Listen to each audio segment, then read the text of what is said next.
Lao Tzu, Tao Te Ching, livre 1, poème 28.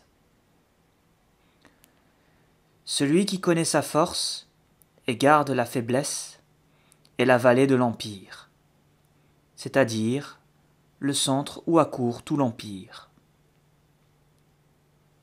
S'il est la vallée de l'empire, la vertu constante ne l'abandonnera pas. Il reviendra à l'état d'enfant. Celui qui connaît ses lumières et garde les ténèbres est le modèle de l'empire. S'il est le modèle de l'empire, la vertu constante ne faillira pas en lui, et il reviendra au comble de la pureté. Celui qui connaît sa gloire et garde l'ignominie est aussi la vallée de l'empire. S'il est la vallée de l'empire, sa vertu constante atteindra la perfection et il reviendra à la simplicité parfaite, au Tao. Quand la simplicité parfaite, le Tao, s'est répandue, elle a formé les êtres. Lorsque le saint homme est élevé aux emplois, il devient le chef des magistrats. Il gouverne grandement et ne blesse personne. Explication du poème 28.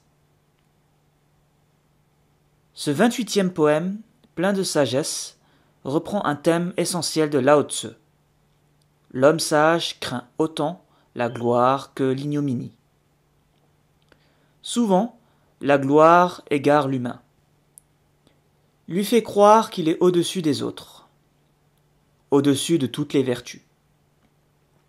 Pour Lao Tzu, le sage, bien que puissant, bien qu'ayant acquis la force, n'ignore nullement qu'il existe de même la faiblesse.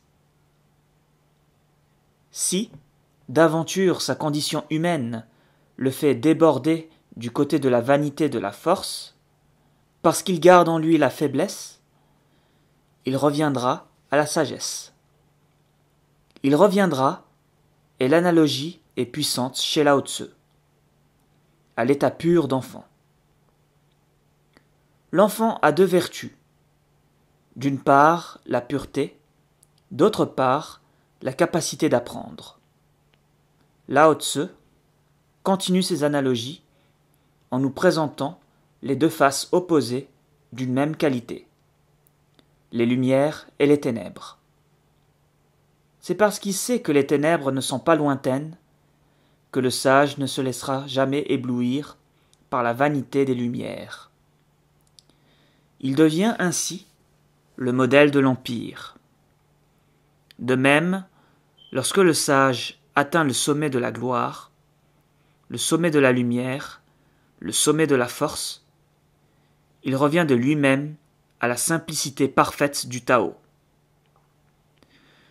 Ces grandes personnes qui ont su concorder puissance et faiblesse, gloire et ignominie, lumière et ténèbres, en vérité, sont des hommes purs, sont le modèle du Tao.